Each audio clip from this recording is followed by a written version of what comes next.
देखिए एविडेंस में आपका अभी एक क्वेश्चन आपका मेंस के लिए बताया गया है, और वह जो क्वेश्चन बताया गया था फिर एक बार हम बता दें भाई। यूपी एचजेएस में भी आ चुका है, यूपी एपीओ में भी आ चुका है, और अच्छे से उस क्वेश्चन को तैयार कर लेना है।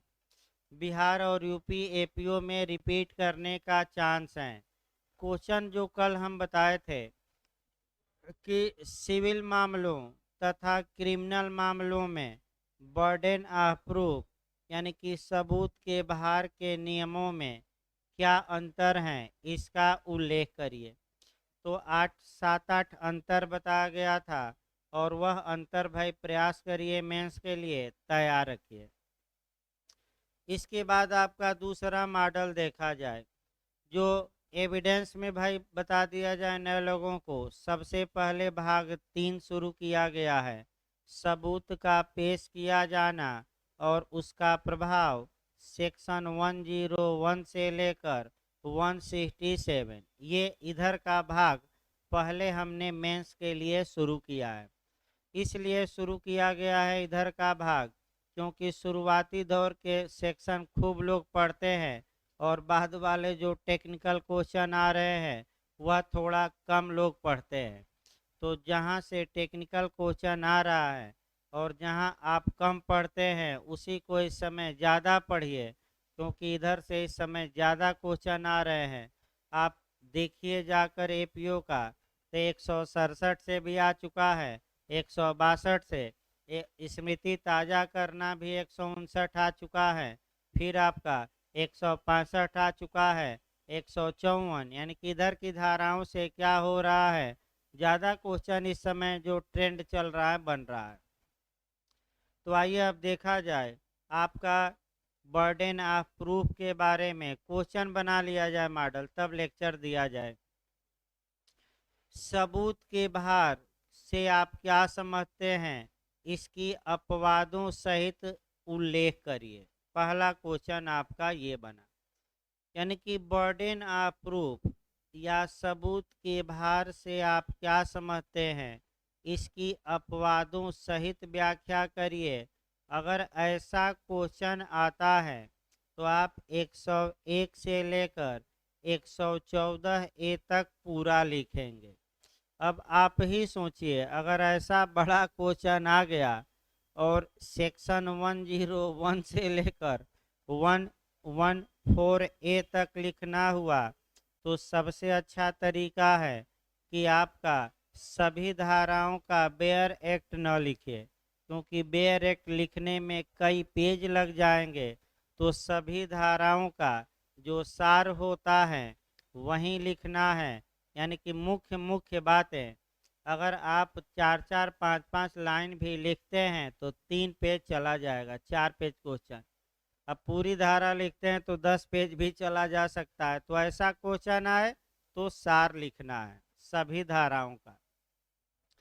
दूसरा मॉडल जो आपका बना है वह आपका बना है सबूत के भार का उल्लेख करिए।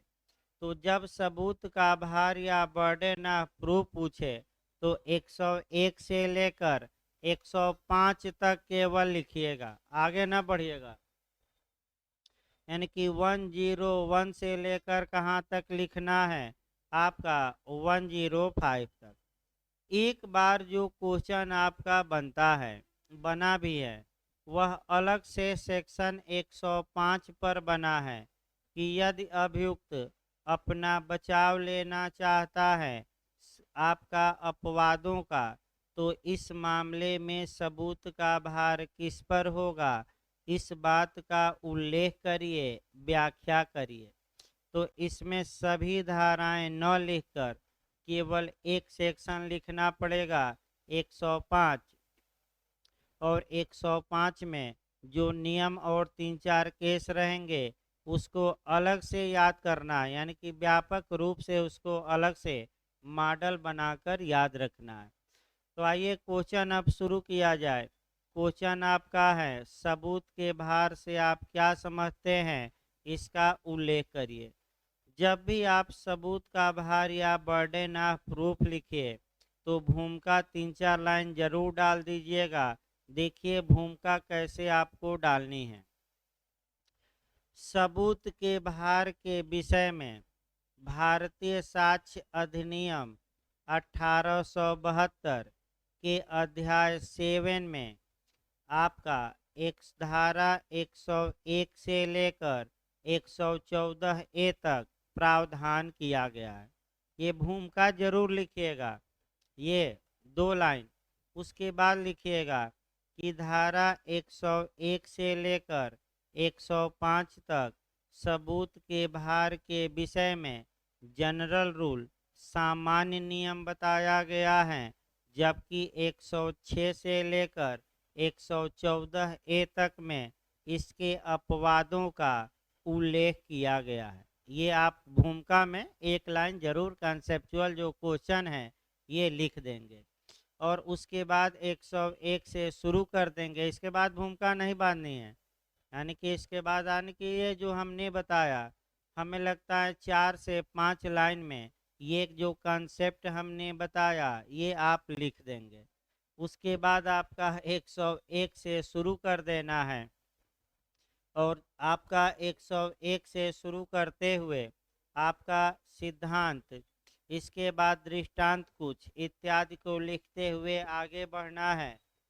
तो अब चूंकि आपका 101 से लेकर 105 तक लिखना है, तो इसमें आप लिखेंगे क्या? एक तो बेयर एक्ट लिखेंगे भाई, 3-3 4-4 लाइन है, रट्टा मार कर जाइए। उसके बाद उसकी व्याख्या लिखेंगे और आपका जहाँ जहाँ सेक्शन में 2-2 3-3 दृष्टांत हैं, सभी दृष्टांत न दीजिएगा। कम से कम आपको जो एक छोटा दृष्टांत दिखे उस दृष्टांत को क्या करिएगा, वहाँ रख दीजिएगा। दूसरा मॉडल देखिए इससे कैसे बनता है। दूसरा जो मॉडल बनता है वह समस्यात्मक क्वेश्चन बनता है, और जब समस्यात्मक क्वेश्चन बनेगा तो उसको कैसे डील किया जाएगा। तो 40-50 समस्यात्मक क्वेश्चन हम इस बार लिखवाएंगे भी, और जो जहाँ जहाँ से समस्यात्मक क्वेश्चन बनता है उसको हम बताएंगे भी, और कैसे उसको अच्छे से डील किया जाए, चाहे आईपीसी का हो, सीआरपीसी का हो, किसी का एविडेंस का हो। अब आपका जैसे एविडेंस में 105 से समस्यात्मक क्वेश्चन आता है, 101 से भी आ जाता है, 102 से भी, 103 से भी, यहाँ तक कि 104 से भी आ गया है। और यह आया है कि ए ये चाहता है कि बी जो मर गया है वह मरने से पहले मृत्युकालिक कथन किया है, और ए चाहता है कि न्यायालय मृत्युकालिक कथन को स्वीकार करे। तो ए बी मर गया है, इस बात को साबित करने का भार किस पर होगा? उदाहरण आपका व्याख्या करिए या इस समस्या का आपका समाधान करिए। तो ऐसी ऐसी समस्या आएगी। समस्या के लिए आज नहीं, सोमवार को रखा जाएगा। आज आपका लेक्चर और दृष्टांत, समस्या कैसे आप डील करेंगे, आपका सोमवार से हम शुरू कर देंगे, लेकिन आप सिद्धांत आज जानिए। तो पहले तो आपका सबूत का भार आए, बर्डन ऑफ प्रूफ आए, तो भूमिका 4-5 लाइन बांधिएगा। उसके बाद 101 लिखिएगा। देखिए 101 सबूत का भार हेडिंग डालकर उसके बाद लिखेंगे। देखिए क्या बेयरेट कहता है, जो कोई न्यायालय से यह चाहता है कि वह ऐसे किसी विधिक अधिकार या दायित्व के बारे में निर्णय दे जो उन तथ्यों के अस्तित्व पर निर्भर हैं जिन्हें वह प्रख्यात करता है, एसर्ट करता है, तो उसे साबित करना होगा कि उन तथ्यों का अस्तित्व है, वे फैक्ट एग्जिस्ट करते हैं, वर्तमान समय में है। इसका मतलब ये हुआ कि जो कोई न्यायालय से यह चाहता है या मांग करता है कि न्यायालय इस अधिकार या दायित्व के बारे में फैसला दे और जो अधिकार या दायित्व किसी फैक्ट पर या किसी तथ्य पर आधारित हैं, तो उस पक्षकार को ही न्यायालय में यह साबित करना होगा कि जिस तथ्य को मैं कह रहा हूँ कि मौजूद है, उस तथ्य के अस्तित्व को साबित करने का भार किस पर होगा। तो जो न्यायालय से अधिकार एवं दायित्व की क्या कर रहा है, मांग। थोड़ा बहुत इधर उधर वाक्य हो गया, फिर सही किया जाए इसको। वाक्य को, वाक्य थोड़ा समझाते समय इधर उधर हो गया थोड़ा बहुत, फिर उसको हम सही करते हैं वाक्य को। फिर एक बार देखिए, धारा 101 ये बताती हैं कि जो भी पक्षकार न्यायालय से यह चाहता है या डिजायर करता है, इच्छा व्यक्त करता है कि न्यायालय किसी राइट या लाइबिलिटी के बारे में कोई जजमेंट दे, कोई निर्णय दे, तो जिन तथ्यों पर ऐसे अधिकार या दायित्व निर्भर करते हैं, जिसे वह प्रख्यात करता है, प्रख्यात मतलब कि स्वीकार करता है, एसर्ट करता है या कहता है, उन तथ्यों के अस्तित्व को, यानी कि ये तथ्य विद्यमान हैं, इसको प्रूफ करने का भार किस पर होगा। तो जो न्यायालय से अधिकार और दायित्व के बारे में क्या चाहता है, निर्णय। अब ये आया कि आपका फिर अगला शब्द है, जब कोई व्यक्ति किसी तथ्य का अस्तित्व साबित करने के लिए आबद्ध है, तब यह कहा जाता है कि उस व्यक्ति पर सबूत का भार है। यानी कि इसका मतलब ये हुआ कि जब मामले का कोई पक्षकार किसी तथ्य या घटना या वाकया का मौजूद होना कानूनन साबित करने के लिए बाउंड होता है, तो हम कहते हैं कि उसी पर क्या है, सबूत का भार है। जहाँ तक धारा 101 की बात है, धारा 101 सबूत के प्रारंभिक भार को बताती है, अर्थात ये मामला स्थापित करने को बताती है। यह एक बाध्यता है, आबद्धता है। सामान्यतः यह कभी बदलता नहीं। इसे फैक्टो प्रोबांडी कहा जाता है, यानी कि तथ्य को स्थापित करने का भार। यानी कि इसको हम क्या कहते हैं, फैक्टो प्रोबांडी कहा जाता है। ये तथ्य को स्थापित करने का भार है। यह जो भार है सामान्यतः कभी बदलता नहीं है। ये सदैव उस व्यक्ति पर होता है, उस पक्ष पर होता है जो न्यायालय से यह चाहता है कि न्यायालय अधिकार एवं दायित्व के बारे में क्या दे, फैसला। लेकिन लगा देना है, लेकिन यह विधि का पूर्ण नियम नहीं है। धारा 106 में इसका विशेष अपवाद दिया गया है। अपवाद ज़्यादा ना लिखेगा, 2-3 लाइन में 106 यहाँ क्या करना है, समाहित। 106 में इसका विशेष अपवाद दिया गया है, जहाँ की यह प्रावधानित है कि यदि किसी विशिष्टतः ज्ञात तथ्य के बारे में सबूत का भार उस पक्षकार पर होगा जो जिसके नॉलेज में वह विशिष्टतः ज्ञात तथ्य है। यानी कि अगर कोई स्पेसिफिक नॉलेज वाला फैक्ट है, विशेषतः ज्ञात तथ्य के बारे में आपका मामला है, तो सबूत का भार किस पर होगा, तो जो व्यक्ति विशिष्ट ज्ञान उस बारे में क्या करता है, रखता है। बस 101 का केवल स्पेशल अपवाद कौन है, 106 है।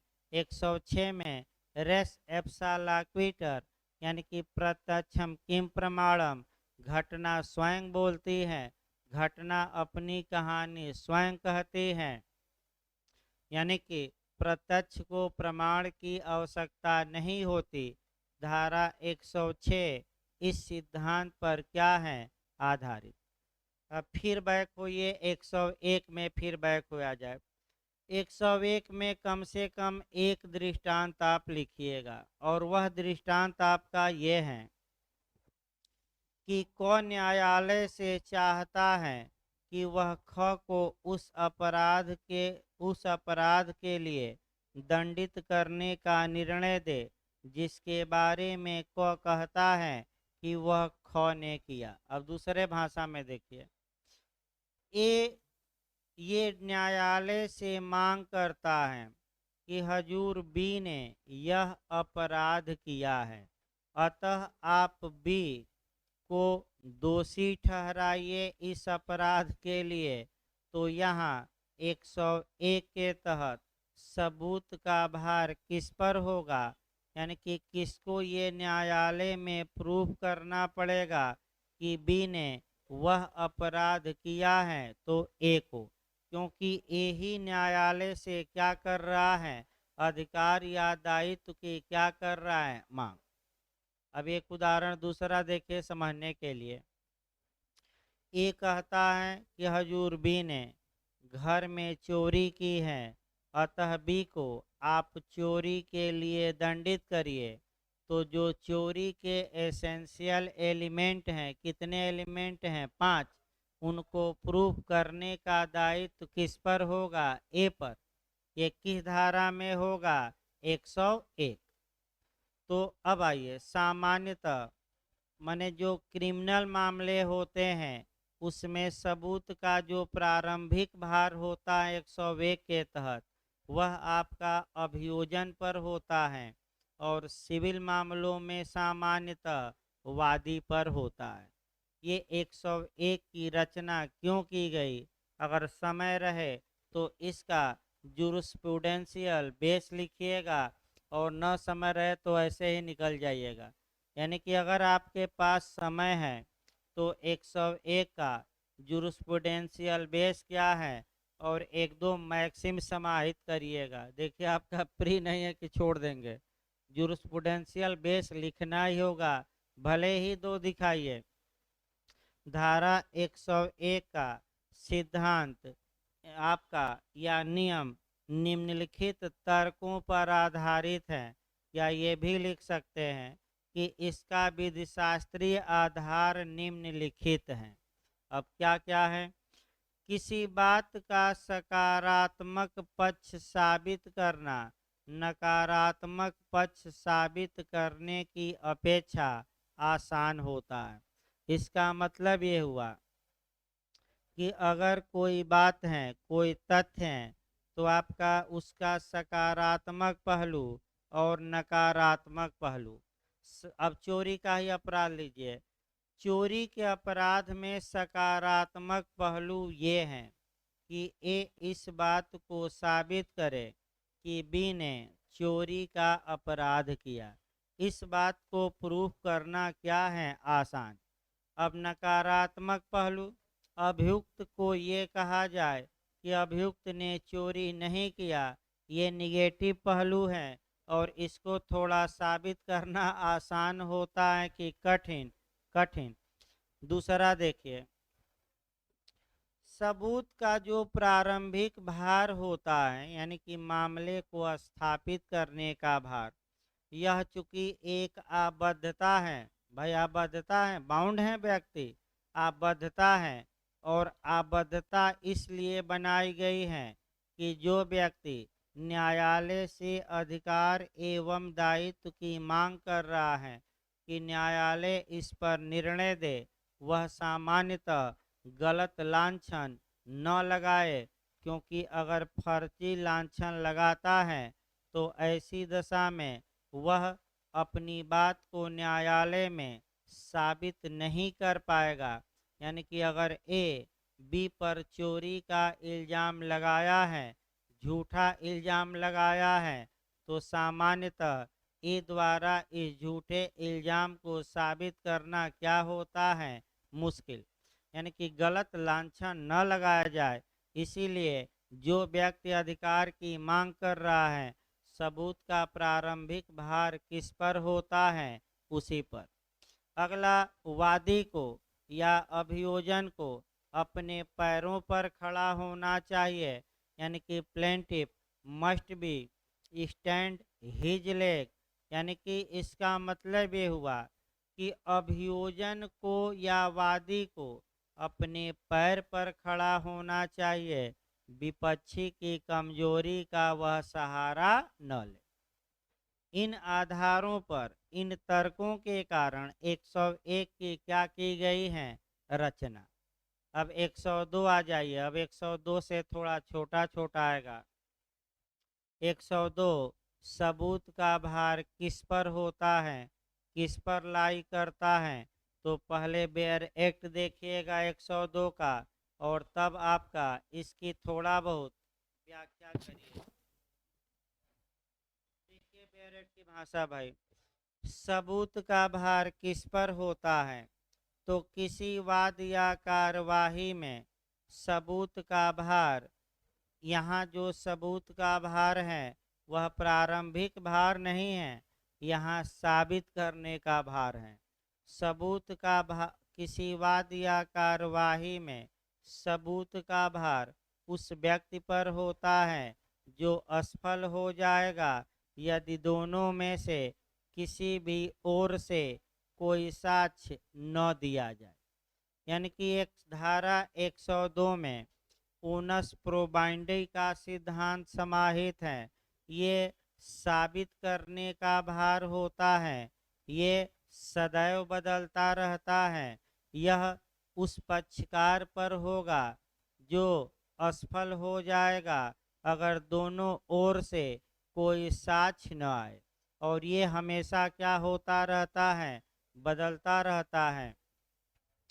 यानी कि ये जब दोनों पक्षकार न्यायालय के समक्ष उपस्थित हो जाते हैं और अपना अपना साक्ष्य देना प्रारंभ कर देते हैं, तो 101 नहीं, अब कौन सी धारा, 102।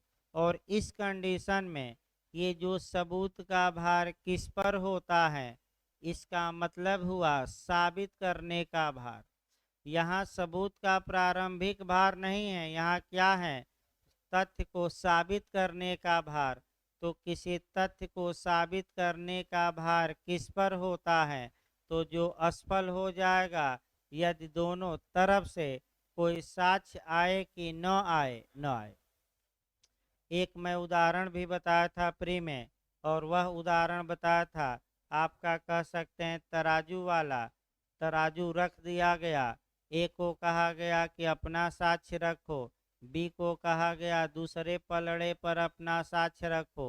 ए ने अपना साक्ष्य रखा, उसका पलड़ा झुक गया, तो अब असफल कौन हो जाएगा, बी। तो किस सबूत का भार किस पर चला जाएगा, बी पर। बी ने भी साक्ष्य रख दिया, अब उसका पलड़ा थोड़ा झुक गया, तो सबूत का भार किस पर अब चला गया, ए पर। अगर इस कंडीशन में अब ए कोई अपनी ओर से साक्ष्य पेश नहीं करता तो कौन असफल हो जाएगा, ए। 102 ये विधायी सूत्र है। ये हमेशा 102 में जो साबित करने का भार है, ये कभी काल बदलता है कि हमेशा हमेशा। इसे फैक्टो प्रोबाइंडी नहीं बल्कि ऊनस प्रोबाइंडी। ऊनस प्रोबाइंडी का मतलब हुआ कि साबित करने का भार, और फैक्टो प्रोबाइंडी का मतलब कि सबूत का भार, तथ्य को स्थापित करने का भार। तो फैक्टो प्रोबाइंडी 101 में और ऊनस प्रोबाइंडी किस में आ गया, 102। अब 103 आ जाइए। किसी विशिष्ट तथ्य के बारे में सबूत का भार। तो बस 2 लाइन है कि किसी विशिष्ट तथ्य के बारे में सबूत का भार उस पर होता है जो पक्षकार न्यायालय से चाहता है कि न्यायालय इस विशिष्ट आपका तथ्य में विश्वास करे। उदाहरण, यानी कि अगर कोई पक्षकार न्यायालय से ये डिमांड करता है कि न्यायालय किसी स्पेशल फैक्ट में विश्वास करे कि यह परिस्थिति विद्यमान थी, तो ऐसी कंडीशन में उस तथ्य को, उस कंडीशन को प्रूफ न्यायालय में करने का दायित्व किस पर होगा? उसी पर जो न्यायालय से चाहता है कि न्यायालय विशिष्ट तथ्य में क्या करे? विश्वास। जैसे कि आपका कह सकते हैं कि प्लीज आप एलिबी का एक उदाहरण दीजिएगा, अन्यत्र होने का अभिवाद। ये एक उदाहरण जरूर छोटा सा 2-3 लाइन का क्या करेंगे? ऐड करेंगे। जैसे कि आपका प्ली आप एलिबी या उपेक्षा, उतावलापन इत्यादि का उदाहरण है, लेकिन एक उदाहरण दीजिएगा। बार भाई ज़्यादा नहीं है, प्री नहीं है कि पूरा उदाहरण देना है। ए अभियुक्त का अप किसी अपराध का अभियुक्त है और वह न्यायालय से चाहता है कि न्यायालय इस विशिष्ट तथ्य में विश्वास करे कि जिस समय घटना हुई थी उस समय मैं घटना स्थल से बहुत दूर था, अतः मेरे द्वारा ये घटना किया जाना एक असंगत बात है या पूरी संभावना है कि इस घटना को हमने अंजाम नहीं दिया। यह प्ली ऑफ एलिबी 103 के तहत एक विशिष्ट तथ्य है। तो आप लोग बताइए, कौन चाहता है कि न्यायालय ये विश्वास करे कि मैं घटना स्थल से दूर था? अभियुक्त। तो इस बात को साबित करने का भार कि वह घटना स्थल से दूर था किस पर होगा? अभियुक्त पर। भाई वही तो कह रहा है। इस पर इंटरव्यू में भी यूपी में एक क्वेश्चन बना था और आपका, और वह क्वेश्चन ये बना था कि मैया मोरी मैं नहीं माखन खायो, और सुबह से शाम तक तो मैं गायों के पीछे वन में बंसी बजाता रहता हूँ और भटकता रहता हूँ। जैसे मौर्य जी कह रहे हैं कि सर मैं नहीं चाय पिया, मैं तो रूम पे दिन रात बैठकर क्या करता रहता हूँ? पढ़ता रहता हूँ। अतः ऐसी कंडीशन में मैं कहाँ चाय पीने आ जाऊँगा? आप पूछ लीजिए मेरे पार्टनर से। तो अब देखिए, घटना स्थल से ये दूर थे, इस बात को साबित करने का भार इन्हीं पर होगा, हमारे ऊपर नहीं, क्योंकि 103 में ये क्या है? स्पेशल फैक्ट है। अब इसमें ये पूछा गया था कि कौन सा अपराध हुआ, क्या हुआ, इसके बारे में कानून में बताइए। तो पहला आपका माखन घर में चोरी का इल्जाम लगा है, वह भी घर में, घर से माखन चुराने का। तो माखन चल संपत्ति है, तो 380 आईपीसी का इल्जाम लगा है। फिर अभियुक्त सेक्शन 11 के तहत प्ली ऑफ एलबी का क्या लेता है? बचाव।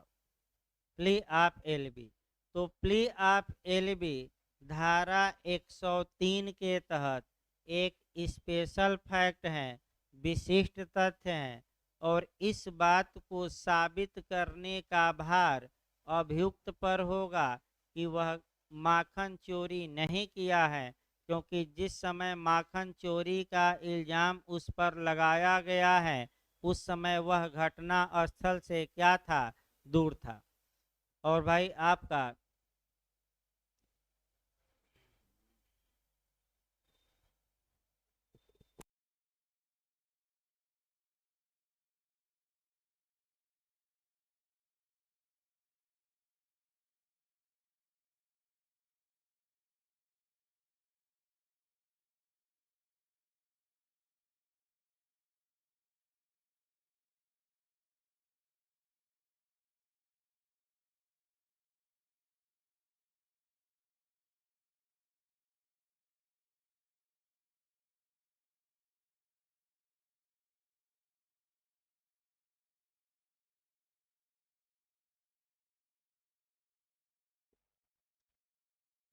देखिए, आपका ये बताया गया कि आपका उदाहरण भी इंटरव्यू में पूछा गया है। तो जैसे ये उदाहरण है 103 से कवर करिएगा, इस समस्या को कैसे समाधान किया जाएगा ये अलग से हम बताएंगे। अब आ जाइए 103 के बाद 104, ये भी 5 लाइन में समाहित करना है। 104 ये बताती हैं, ये हो गया ना 103 पूरा। 104 देखिए, 104 आपका बनता है 104, ऐसे तथ्य को साबित करने का भार जिसका सिद्ध किया जाना किसी व्यक्ति को किसी साक्ष्य को ग्राह्य बनाने के लिए आवश्यक है। इसका मतलब ये हुआ कि कोई फैक्ट है और वह दूसरे पर निर्भर करता है, यानी कि जब तक आप दूसरे तथ्य को न्यायालय में साबित नहीं कर देते तब तक आपका जो तथ्य है वह साक्ष्य में ग्राह्य नहीं हो सकता। तो उस दूसरे तथ्य को साबित करने का भार उस व्यक्ति पर होगा जो पहले तथ्य को साक्ष्य के रूप में न्यायालय में क्या करता है, प्रस्तुत। अब इसको दो उदाहरण से देखिएगा। पहला उदाहरण सेकेंडरी एविडेंस से आपका कवर करना है और दूसरा मृत्युकालिक कथन से। कोई एक उदाहरण लिखिएगा, डायरेक्ट तो 2-3 लाइन में समाप्त हो गया। उदाहरण से समझने का प्रयास करिए। अब आइए, ए एक पक्षकार है न्यायालय में और न्यायालय से यह चाहता है कि हजूर बी मर गया है और बी ने मरने से पहले मृत्युकालिक कथन किया है, अतः आप मृत्युकालिक कथन को स्वीकार कर लीजिए। तो मृत्युकालिक कथन इस बात पर निर्भर करता है कि जिस व्यक्ति का कथन है वह क्या हो गया है, मर गया है।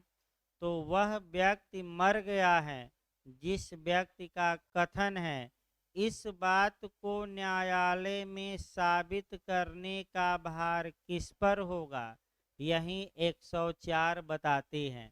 तो जो मृत्युकालिक कथन को साक्ष्य में न्यायालय में क्या करता है, प्रस्तुत। तो प्रस्तुत कौन कर रहा है, ए। तो मृत्यु साबित करने का भार किस पर होगा, ए पर। यही उदाहरण लिखना है। तो हम लिखवाएंगे सटीक भाषा में। आज तो लेक्चर ही है, सोमवार को भाई लिखवा ही जाएगा, लेकिन सटीक भाषा में 3-4 लाइन में इस उदाहरण को लिखना है। एक ही उदाहरण दीजिएगा, दूसरा उदाहरण मैं एक कदम आगे जाकर बता दे रहा हूँ, लेकिन लिखना नहीं है मेंस में, क्योंकि 2-2 उदाहरण 3-3 नहीं, कम से कम कितना आप डालिएगा, 1। अब आइए सेकेंडरी एविडेंस पर चला जाए। आप सेक्शन अब कवर करिए एविडेंस के 61 से। तो 61 सेक्शन बताता है कि जो दस्तावेजों की अंतर वस्तु हैं उसे या तो प्राइमरी एविडेंस द्वारा या सेकेंडरी एविडेंस द्वारा साबित किया जा सकेगा। प्राथमिक साक्ष्य की परिभाषा 62 में, द्वितीयक साक्ष्य की परिभाषा 63 में, प्राथमिक साक्ष्य अधिकार के रूप में दीजिए सेक्शन 64, और द्वितीयक साक्ष्य अधिकार के रूप में नहीं। आप द्वितीयक साक्ष्य तभी दे सकते हैं जब 65 में कितनी दशाएं हैं, 7 दशा में से कोई एक दशा क्या हो, विद्यमान। अब आइए, तो जो पक्षकार न्यायालय से ये चाहता है कि न्यायालय उसका सेकेंडरी एविडेंस ग्रहण करे, तो उसके पहले उसे एक बात साबित करना पड़ेगा कि हजूर हमारा जो मामला है वह सेक्शन 65 के 7 कंडीशन में से किसी एक कंडीशन को क्या करता है, फुलफिल करता है। तो द्वितीयक अब ये है कि धारा 65 में जो 7 कंडीशन है उसमें मामला सेट करिए, तभी तो आपका द्वितीयक साक्ष्य क्या होगा, स्वीकार। तो अब द्वितीयक साक्ष्य स्वतंत्र नहीं है, ये किसी अन्य तथ्य पर निर्भर है, और वह तथ्य ये है कि आप धारा 65 एविडेंस के 7 दशाओं में से किसी एक दशा को क्या करिए, साबित। तो 7 दशाओं में से किसी एक दशा को साबित करने का भार किस पर होगा? तो जो पक्षकार द्वितीयक साक्ष्य को न्यायालय में क्या करता है, पेश। अगर ए कहता है कि हमारा द्वितीयक साक्ष्य स्वीकार कर लीजिए, तो 7 कंडीशन में से किसी एक कंडीशन को साबित करने का भार किस पर होगा? ए पर होगा। भाई किस पर होगा? अब बी अगर चाहता है तो किस पर होगा? बी पर। तो इस प्रकार भाई आज का आपका 105 सोमवार को बताई जाएगी। 105 से चूंकि अलग से भी क्वेश्चन बनता है, तो प्रयास ये किया जाएगा पहले 105 तक आपका पढ़ा लिया जाएगा, तब लिखवाया जाएगा। प्रयास हम ये करेंगे कि 105 को ऐसा बताया जाए कि अगर टिप्पणी में अलग से क्वेश्चन आ जाए तो 1.5 पेज कम से कम वो क्या हो, व्याख्या में आ जाए। तो क्लास, हाँ भाई, जो लोग आपका नए लोग हैं भाई 1-2 दिन में एडमिशन करा लें। डेमो भाई ज़्यादा नहीं दिया जाता है, 1 से 2 दिन डेमो दिया जाता है। जो लोग नए आए हैं सोमवार नहीं तो मंगलवार